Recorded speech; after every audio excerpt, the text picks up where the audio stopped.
तो देखते हैं पहला क्वेश्चन, और ये है what did the author find in a junk shop.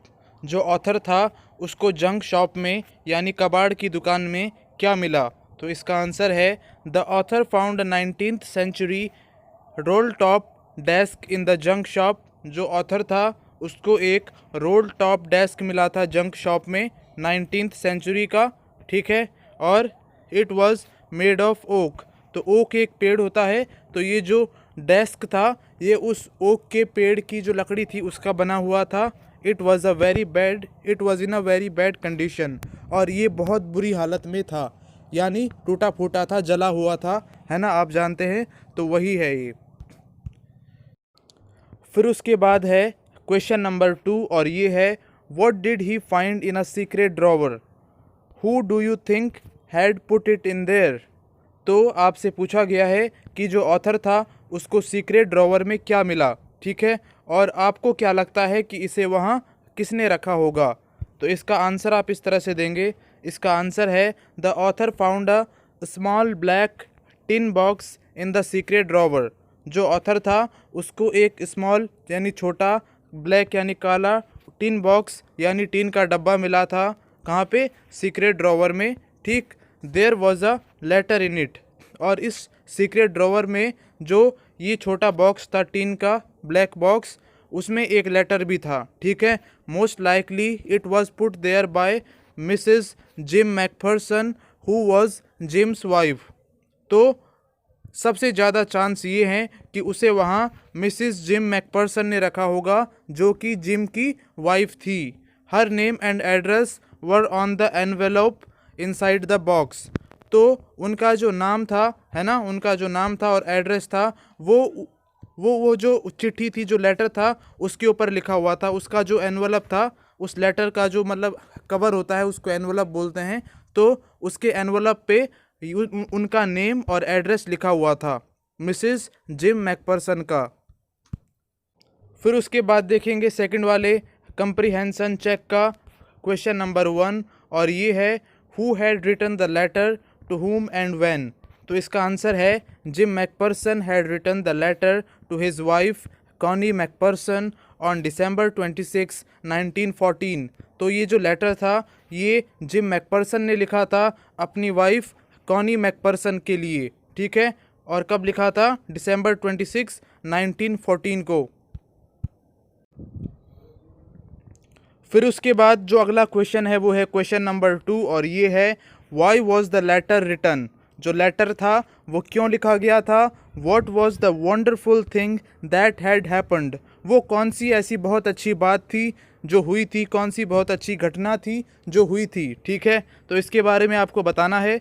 तो इसका आंसर है Jim McPherson wrote the letter to his wife Connie and described the wonderful event that happened on the day of Christmas.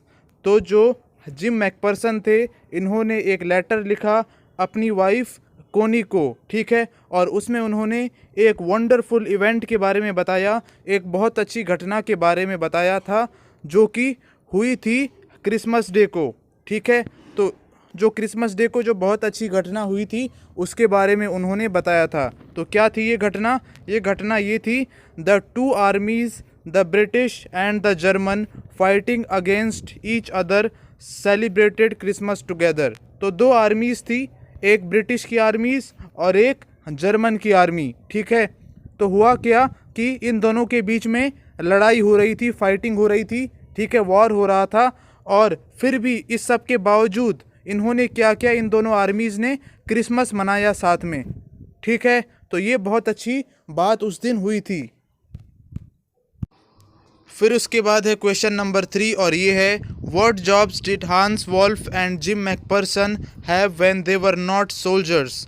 तो आपसे पूछा गया है कि Hans Wolf और जिम मैकपर्सन क्या करते थे जब वो सोल्जर्स नहीं थे, यानी उनकी उस टाइम क्या जॉब थी जब वो सोल्जर्स नहीं थे। तो इसका आंसर आप इस तरह से लिखेंगे हांस वॉल्फ वॉज फ्रॉम डज़ल्डोर्फ। जो हांस वॉल्फ थे वो डज़ल्डोर्फ के रहने वाले थे, वहाँ से थे, है ना। He played the cello in the orchestra. वो सेलो बजाते थे ऑर्केस्ट्रा में, ठीक है। क्या बजाते थे? सेलो। सेलो एक म्यूज़िकल इंस्ट्रूमेंट होता है। तो वो सेलो बजाते थे। और उसके बाद Jim McPherson was a school teacher from Dorset. और जिम मैकपर्सन क्या थे? एक स्कूल टीचर थे और वो डॉर्सेट के रहने वाले थे। ठीक है, डॉर्सेट के रहने वाले थे। फिर उसके बाद नेक्स्ट क्वेश्चन है क्वेश्चन नंबर 4 और ये है had Hans Wolf ever been to Dorset why did he say he knew it. तो देखो आपसे पूछा गया है कि क्या हांस वॉल्फ कभी डॉर्सेट गए थे और उन्होंने क्यों ऐसा कहा कि वो इसके बारे में जानते हैं। ठीक है, तो देखो इसका आंसर ये होगा no, Hans Wolf had never been to Dorset. कि जो हांस वॉल्फ थे वो कभी भी डॉर्सेट नहीं गए थे। He had learned all about England from school and from reading books in English. तो उन्होंने जो भी उन्हें इंग्लैंड के बारे में पता था, या आप कह सकते हैं डॉर्सेट के बारे में पता था, डॉर्सेट जो है वो इंग्लैंड में ही था, है ना। तो जो है उन्हें जो भी यहाँ के बारे में पता था वो उन्होंने स्कूल में जाना था, स्कूल में सीखा था। और जो उन्होंने इंग्लिश की जो बुक्स पढ़ी थी, है ना, इंग्लिश में जो उन्होंने बुक्स पढ़ी थी उनसे उन्हें पता चला इंग्लैंड के बारे में। ठीक है, तो ये है। फिर उसके बाद अगला क्वेश्चन है क्वेश्चन नंबर 5 और ये है do you think Jim McPherson came back from the war, how do you know this. तो आपसे पूछा गया है कि क्या आपको लगता है कि जिम मैकपर्सन वॉर से वापस आ गए थे। How do you know this. ठीक है, तो आपसे पूछा गया है कि आपको कैसे पता चला। तो देखो इसका आंसर आप इस तरह से देंगे। इसका आंसर है no, it appears that Jim McPherson never return home from the war. ऐसा लगता है कि जो जिम मैकपर्सन थे वो वॉर से कभी भी वापस नहीं लौटे। ठीक है, परहैप्स शायद इसीलिए due to this reason his wife Connie had preserved his letter carefully. और शायद इसीलिए उनकी जो वाइफ थी जिनका नाम कॉनी था, उन्होंने उनका जो लेटर था, जो लास्ट लेटर था, वो संभाल के रखा हुआ था। ठीक, तो ये इस तरह से आप इसका आंसर दे सकते हैं। फिर उसके बाद है थर्ड वाले कंप्रीहेंशन चेक का क्वेश्चन नंबर 1 और ये है who did Connie McPherson think her visitor was. जो कॉनी मैकपर्सन थी उन्हें क्या लगा कि जो विजिटर था यानी जो उनसे मिलने आया था वो कौन था। ठीक है, उन्हें क्या लगा। तो इसका आंसर ये है Connie McPherson thought that her visitor was her husband Jim. यानी जो कॉनी मैकपर्सन थी, है ना, जो कॉनी मैकपर्सन थी उन्होंने सोचा कि जो विजिटर था यानी जो उनसे मिलने आया था वो उनके हस्बैंड जिम थे। ठीक, तो ये है। फिर इसके बाद क्वेश्चन नंबर 2 है which sentence in the text shows that the visitor did not try to hide his identity. तो ये जो स्टोरी है इसका कौन सा सेंटेंस वो है कि जिससे हमें ये पता चलता है कि जो विजिटर था यानी जो उनसे मिलने आया था उसने अपनी पहचान नहीं छुपाई या अपनी पहचान छुपाने की कोशिश नहीं की। ठीक है, तो इसका आंसर आप इस तरह से लिख सकते हैं the sentence which shows that the visitor did not try to hide his identity is. यानी वो सेंटेंस, स्टोरी का वो सेंटेंस जिससे हमें ये पता चलता है कि विजिटर ने अपनी आइडेंटिटी, अपनी पहचान नहीं छिपाई, वो ये है। तो सेंटेंस क्या है? ये है वो सेंटेंस, ये है आई एक्सप्लेन्ड अबाउट द डेस्क। यानी मैंने डेस्क के बारे में बताया। About how I had found it, यानी ये मुझे कैसे मिला था। But I don't think she was listening, लेकिन मुझे नहीं लगता कि वो सुन रही थी। ठीक है, तो इस सेंटेंस की मदद से हमें ये लगा कि जो है जो कॉनी मैकपर्सन थी, है ना, उनके सामने विजिटर ने अपनी आइडेंटिटी यानी अपनी पहचान नहीं छिपाई। फिर उसके बाद यहाँ से working with the text start होता है। तो इसका पहला क्वेश्चन है for how long do you think Connie had kept Jim's letter. तो कितने लंबे टाइम से जो कॉनी थी उन्होंने जिम का लेटर संभाल कर रखा था। आपको क्या लगता है इसके बारे में, है ना। तो ये आपसे पूछा गया है। फिर give reason for your answer, और आपको ऐसा क्यों लगता है। ठीक है, तो उसका भी आपको रीज़न देना है। तो इसका आंसर आप इस तरह से लिखेंगे इसका आंसर है Connie must have kept Jim's letter for a long time. तो इसका आंसर ये है कि जो कॉनी थी उन्होंने ज़रूर पक्का जो जिम का जो लेटर था, है ना, वो बहुत लंबे टाइम से अपने पास संभाल कर रखा हुआ होगा। दिस इज़ बिकॉज, ऐसा इसलिए है, सी टोल्ड द नरेटर, उन्होंने नरेटर को बताया या आप कह सकते हैं ऑथर को बताया, how she read it quite often every day so that she could feel that Jim was near her, है ना, कि वो नरेटर को बताती हैं कि वो जो इस लेटर को बहुत बार पढ़ती थी, लगभग रोज़ वो इस लेटर को पढ़ती थी, और इसलिए पढ़ती थी ताकि वो फील कर सके कि जो जिम थे वो उनके पास हैं। फिर उसके बाद क्वेश्चन नंबर 2 है, why do you think the desk had been sold and when, यानी आपको क्या लगता है कि जो डेस्क था, जो रोल टॉप डेस्क था जो ऑथर को मिला था, वो जो है वो क्यों बेचा गया होगा, एंड व्हेन यानी कब बेचा गया होगा, ये आपको बताना है। तो इसका आंसर ये है, the desk must have been sold when the house in which Connie McPherson lived had got fire. तो ज़रूर जो है उस डेस्क को तब बेचा गया होगा जब कॉनी मैकपर्सन जिस हाउस में रहती थी वहाँ पे आग लग गई होगी, ठीक है, तो तब जो है उस डेस्क को बेचा गया होगा। She was taken to a nursing home, और उन्हें एक नर्सिंग होम में ले जाया गया। जो नर्सिंग होम होता है वो एक ऐसी जगह होती है जहाँ कि जो बूढ़े लोग होते हैं उनकी देखभाल के लिए उन्हें रखा जाता है, ठीक है। और आगे देखो, all the burned up things must have been sold by the neighbours after that, और जो है जो जितनी भी जो जली हुई चीज़ें थी, है ना, वो नाइबर्स ने जो है उनके जो पड़ोसी थे उन लोगों ने शायद बेच दी होगी। तो इस तरह से आप इसका आंसर लिख सकते हैं, ठीक है। आप जानते हैं कि जो रोल टॉप डेस्क था वो भी तो जल गया था, तो शायद वो सारी चीज़ें जो उनके पड़ोसी थे उन्होंने बेच दी होंगी। फिर उसके बाद क्वेश्चन नंबर 3 है, why do Jim and Hans think that games और sports are good ways of resolving conflicts, do you agree. तो आपसे पूछा गया है कि क्यों जिम और हांस जो हैं उन्हें ऐसा लगता है कि जो गेम्स हैं या स्पोर्ट्स हैं वो एक अच्छा तरीका है अपने झगड़ों को ख़त्म करने का, ठीक है।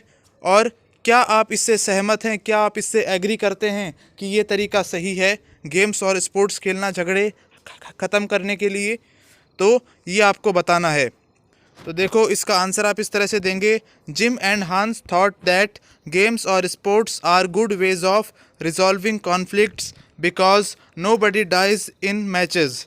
तो ये बताया गया है कि जो जिम था और जो हांस था उन्हें ये लगता है कि गेम्स या स्पोर्ट्स खेलना झगड़ों को ख़त्म करने का एक बहुत अच्छा तरीका है, क्योंकि गेम्स में या स्पोर्ट्स में कोई भी नहीं मरता। फिर उसके बाद है, no children are orphaned and no wives become widows. तो स्पोर्ट्स में या गेम्स में कोई भी बच्चा जो है वो अनाथ नहीं होता, और कोई भी जो पत्नियां होती हैं वो विधवा नहीं होती, विडो नहीं होती। फिर उसके बाद है, due to these reasons games are good ways for resolving conflicts, और इन्हीं कारणों से जो गेम्स हैं या स्पोर्ट्स हैं वो एक अच्छा तरीका है अपने झगड़ों को ख़त्म करने का। Wars only lead to death and devastation. तो जो वॉर्स होती हैं, है ना, जो वॉर्स होती हैं यानी जो लड़ाइयाँ होती हैं उनसे क्या होता है, डेथ होती है, मौतें होती हैं, और डिवास्टेशन यानी विनाश होता है, ठीक है, बर्बादी होती है। फिर उसके बाद है क्वेश्चन नंबर 4, और ये है, do you think the soldiers of the two armies are like each other और डिफरेंट फ्रॉम ईच अदर। आपसे पूछा गया है कि क्या आपको लगता है कि दोनों आर्मीज़ के सोल्जर्स एक जैसे थे, है ना, या आपको क्या लगता है कि क्या वो अलग अलग थे एक दूसरे से, ठीक। और उसके बाद find evidence from the story to support your answer. फिर आपको स्टोरी में से कुछ ऐसे एविडेंस फाइंड करने हैं जो ये प्रूव करें कि आप सही हैं या आपकी बात को सपोर्ट करें, ठीक है। तो देखो इसका आंसर आप इस तरह से दे सकते हैं, the soldiers of the two armies are similar to each other as per the following reasons derived from the story. तो देखो कि जो सोल्जर्स थे दोनों आर्मीज़ के वो सिमिलर थे यानी एक जैसे थे, ठीक है। और जो है इस बात को प्रूव करने वाले जो रीजन्स हैं यानी जो एविडेंसेस हैं वो ये है। तो पहला है both the army celebrated Christmas together, यानी दोनों आर्मीज़ ने साथ मिलकर क्रिसमस सेलिब्रेट किया, ठीक। पहला तो ये है। दूसरा है दे shared good moments thoughts by eating laughing drinking and talking with each other. तो देखो उन्होंने क्या किया, उन्होंने अच्छा टाइम गुजारा साथ में, है ना। By eating laughing drinking and talking, उन्होंने खाया पिया साथ में और बातें की और साथ मिलकर हंसे, ठीक है। तो इसलिए भी फिर उसके बाद जो थर्ड पॉइंट है both the armies played a friendly football match and approved the fact that conflict could have been resolved by playing a match. तो दोनों आर्मीज़ ने एक फ्रेंडली फुटबॉल मैच खेला, ठीक। और उसके बाद ये अप्रूव किया यानी इस बात पर एग्री हुए, दोनों इस बात पर सहमत हुए कि जो कॉन्फ्लिक्ट्स होते हैं, जो झगड़े होते हैं, वो मैच खेलकर सॉल्व किए जा सकते हैं, ठीक। तो ये है। फिर उसके बाद आप फोर्थ पॉइंट में लिख सकते हैं they agreed about the consequences और negative impact that war has upon families. और जो दोनों आर्मीज़ थी वो इस बात पर भी जो एग्री हुई कि जो है जो वॉर्स होती हैं, जो लड़ाइयाँ होती हैं, दोनों ओर के जो सोल्जर्स होते हैं उनकी फैमिलीज़ पे नेगेटिव इफ़ेक्ट्स डालती है, ठीक है, नेगेटिव इम्पैक्ट्स डालती है। फिर उसके बाद है क्वेश्चन नंबर 5 और ये है mention the various ways in which the British and the German soldiers became friends and find things in common eight Christmas. तो आपको वो तरीके बताने हैं, वो बातें बतानी है कि जिन्हें देखकर आपको लगता है कि जो ब्रिटिश थे और जो जर्मन सोल्जर्स थे वो एक दूसरे के फ्रेंड्स बन गए थे। और ये भी बताना है कि उन दोनों के बीच में जो ब्रिटिश सोल्जर्स थे और जो जर्मन सोल्जर्स थे उनमें कौन सी बातें कॉमन थी यानी एक जैसी थी, ठीक। तो देखो इसका आंसर ये होगा the British and the German troops celebrated Christmas with each other. जो ब्रिटिश और जो जर्मन सोल्जर्स थे दोनों ने साथ मिलकर क्या मनाया, क्रिसमस मनाया। दे इंजॉयड ईच अदर्स फूड, उन्होंने एक दूसरे का खाना खाया।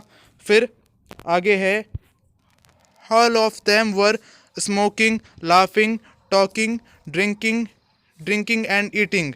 और वो सभी उन सभी ने क्या किया, स्मोकिंग किया यानी उन्होंने बीड़ी सिगरेट पी साथ में, है ना।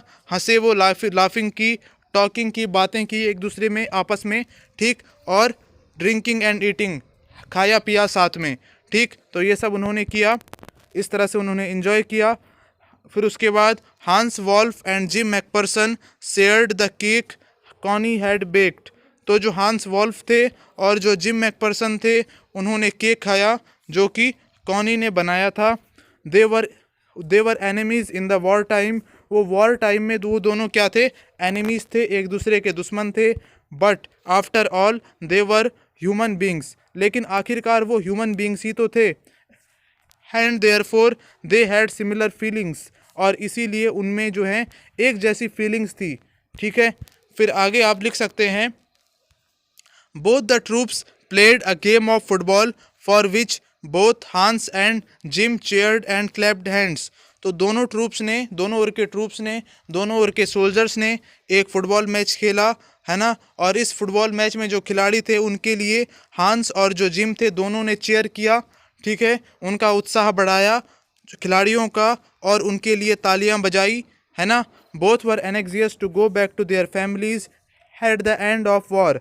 और दोनों के दोनों ये चाहते थे कि जब वॉर जो है वो जल्दी से जल्दी उसका एंड हो जाए, वो ख़त्म हो जाए, वॉर ख़त्म हो जाए और वो अपनी फैमिलीज़ के पास वापस जा सकें। वो दोनों बहुत ज़्यादा उत्सुक थे, एनेक्सियस थे। फिर उसके बाद है क्वेश्चन नंबर 6 और ये है what is Connie's Christmas present, यानी कॉनी का क्रिसमस का प्रेजेंट यानी क्रिसमस का तोहफा, क्रिसमस का गिफ्ट क्या है। Why is it the best Christmas present in the world, और क्यों ये बेस्ट क्रिसमस प्रेजेंट है यानी बेस्ट क्रिसमस गिफ्ट है, ठीक, इन द वर्ल्ड, पूरी दुनिया में, ठीक। तो देखो इसका आंसर ये है, Connie thought that gym had come back home from war. Connie को लगा कि जो जिम है वो वॉर से, लड़ाई से वापस घर आ गए हैं। सी मिस्टूक द ऑथर फॉर जिम, है ना, उन्होंने जो ऑथर थे उनको गलत समझा, उन्होंने उन्हें जिम समझ लिया। She had been waiting for her husband Jim, वो अपने पति, अपने हस्बैंड थे उनके जो जिम, उनका इंतज़ार कर रही थी, उनके लिए वेट कर रही थी। So the coming home of gym was the best Christmas present in the world for her.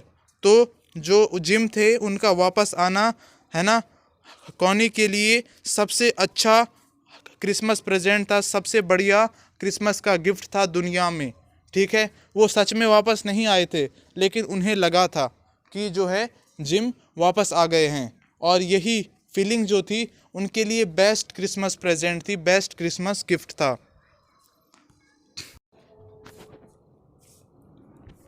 फिर उसके बाद है क्वेश्चन नंबर 7, और ये है, do you think the title of this story is suitable for it, यानी क्या आपको लगता है कि इस स्टोरी का जो टाइटल है वो इस स्टोरी के लिए सुटेबल है, ठीक है। Can you think of any other titles, क्या आप किसी दूसरे टाइटल के बारे में सोच सकते हैं जो हम इस स्टोरी को दे सकते हैं। तो देखो इसका आंसर आप इस तरह से लिख सकते हैं, decidedly the title of the story is most suitable, यानी बिना किसी शक के, बिना किसी डाउट के जो ये टाइटल है स्टोरी का वो मोस्ट सुटेबल है, यानी बहुत बढ़िया है, ठीक है, इस स्टोरी के लिए। फॉर द ओल्ड कॉनी, यानी जो बूढ़ी हो गई थी जब Connie, no other present could have given her such joy has the coming home of Jim, ठीक है। तो जो बूढ़ी हो गई थी जब कैनी, तो उनको कोई भी दूसरा प्रेजेंट या कोई भी दूसरा गिफ्ट इतनी खुशी नहीं दे सकता था कि जितना जिम के वापस आने की खबर थी, ठीक। हर हस्बैंड जो कि उनके पति थे, तो her presumption might be wrong but she got the greatest happiness of her life, है ना। तो देखो जो उनका अनुमान था, ठीक है, उनका जो अनुमान था, प्रिजम्पशन था, कॉनी का जो अनुमान था वो गलत था, ठीक है। वो जिम नहीं थे, वो ऑथर थे, है ना। लेकिन जो है she got the greatest happiness, उसे अपनी ज़िंदगी की सबसे ज़्यादा हैप्पीनेस मिली थी उस मोमेंट में, उस टाइम, ठीक है, जब उन्हें ये लगा कि जिम वापस आ गए हैं। फिर है, since the story revolves around Christmas the alternate title of the story could be war and peace और क्रिसमस गिफ्ट। तो देखो क्योंकि जो स्टोरी है वो क्रिसमस के ही चारों ओर घूमती है, पूरी स्टोरी में क्रिसमस की ही बात की गई है, ठीक है। तो इसीलिए जो है जो अल्टरनेट टाइटल है, यानी कोई और टाइटल अगर हम इस स्टोरी को देना चाहें तो वो हो सकते हैं वॉर एंड पीस, ये हो सकता है एक टाइटल, ठीक, वॉर एंड पीस, या ये भी हो सकता है क्रिसमस गिफ्ट, ये भी हम इसे दे सकते हैं। But neither can be a match for the present title, लेकिन जो अभी इसे जो टाइटल दिया गया है, ठीक है, the best Christmas present in the world, है ना, ये जो टाइटल इसको दिया गया है